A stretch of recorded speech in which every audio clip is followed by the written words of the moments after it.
Bonjour tout le monde. Je me suis réveillé ce matin pour poser une seule question à tous les Congolais que nous sommes. Chers sœurs, chers frères, est-ce que nous aimons bien notre patrie? Si nous aimons notre patrie, que dites-nous de cette constitution? Une constitution que je lis le jour. Vraiment, j'entre tout le temps en profondeur. Tantôt d'autres articles, d'autres linéas me font peur. Et vraiment, tantôt je suis fâché. Irrité même. En lisant la constitution, je vois que tous ces gens-là qui s'opposent de la révision ou bien du changement de la constitution et n'avisent que l'article 220 qui parle du mandat du président de la République. Personne ne peut demeurer éternellement président de la République. Et puis je vous ai toujours dit, il n'y a pas une école qu'on forme le président de la République. Il n'y a pas une école qu'on forme les députés. Il n'y a pas une école qu'on forme les ministres. Mais il y a des écoles qu'on forme des économistes, des financiers, des militaires, des médecins. Il y a des écoles.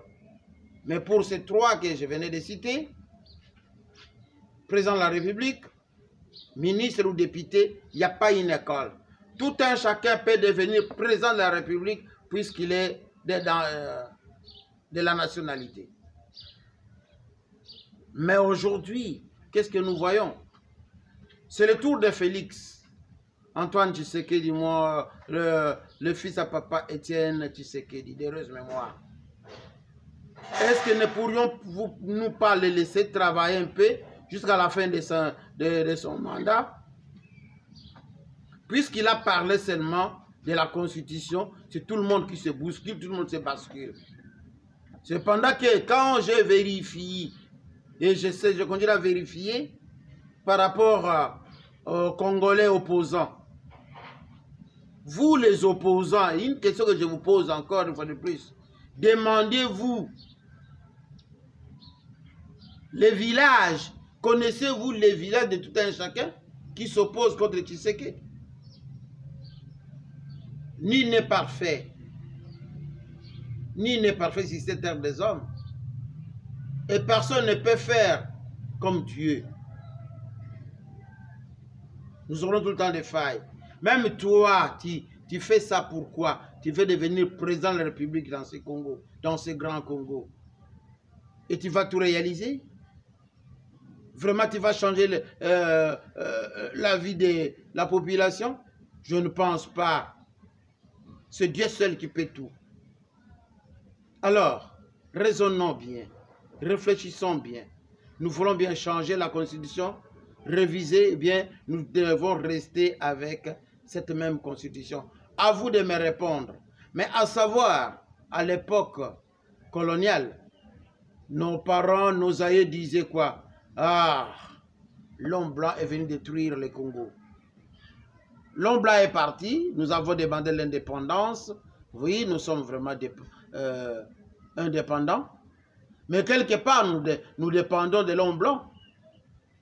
Pourquoi cela? C'est un peu révoltant. Hein? Et en dehors de ceci, l'homme blanc est parti, Kassavou est venu. Il y a eu sécession par-ci, par-là. Kassavou. Il n'a rien fait. Maintenant, Kassavou Mobutu a joué le rôle, ce qu'il a joué là comme coup d'État. Kassavou est parti. Lui-même, Mobutu est venu. Qu'est-ce qu'il a fait? Au départ, il a fait, oui, Mobutu a construit. Hein?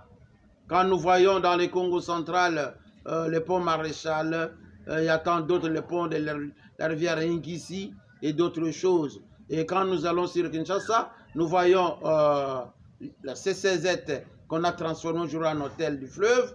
Et nous voyons le stade Kamagnola aujourd'hui, le stade des martyrs. Et nous voyons le palais du peuple et l'échangeur. Et surtout l'aéroport international. Et tant d'autres. Le Congo est très vaste. À l'époque de Guado, quel a été Guado? C'est l'AFDEL qui est venu détruire Guado, tout comme Kawele. La maison de Tshisekedi, pardon, la maison du président Mobutu, le maréchal de l'Issala, vas-y voir, c'est un bijou, mais l'AFDEL a tout détruit. Et voilà, Mobutu est parti puisqu'il était dictateur. Mobutu a tout amené dans... Écoutez, il n'a rien fait, soi-disant. Mais moi, je vois les œuvres de Mobutu. Hélas, Kabila Mouzé est venu. Oh, Mouzé croyait que le Congo, c'était son village. Nous l'avons tué nous-mêmes, Congolais. Nous l'avons trahi. Quand vous êtes en train de trahir Tshisekedi d'aujourd'hui. Kabila est venu. Ah, il n'est pas congolais, il est ceci, cela, ceci, cela. Et surtout, lui, Kabila, je ne vois pas ce qu'il a laissé dans ce pays. Soit disant qu'il a unifié les pays. Il a unifié les pays en faveur de Tutsi. Pour très bien infiltrer l'Est. Et très bien infiltrer même la République. Et il y a maintenant la vente de terre. Qui a favorisé cela? C'est Kabila. Et maintenant, c'est le tour de Tshisekedi. Tout le monde se révolte, se révolte. Est-ce que par rapport au taux de dollar, par rapport à l'inflation, par rapport à l'époque coloniale, tout ça change. Kassavou est venu, ça change. Mobutu est venu, ça a pris la hausse. Mouzé, Kabila, Kabange, tout le temps. Maintenant, Tshisekedi, vous criez tous l'inflation, les sociales. Quand est-ce que le social au Congo, ça a été bien? Voilà. Ce sont des questions que je vous ai posées. Répondez-moi. Mais moi, je sais que je vais. Que cette constitution soit révisée. La révision de la constitution, s'il vous plaît. Même Jean-Claude Mvouemba, qui est mon frère, dans le Congo central. Même les autres, là, vous êtes tous mes frères, s'il vous plaît. Mais, ne voyez pas vos intérêts. Voyez les intérêts de la population, les intérêts des Congolais, s'il vous plaît. Vous avez la gare Bokondi. Beaucoup qu'on a bien pété, c'est la même chose. Merci beaucoup, je vous aime bien. C'est votre humble serviteur, Mandilou Mayembo Mpila Don Rémy. Merci beaucoup.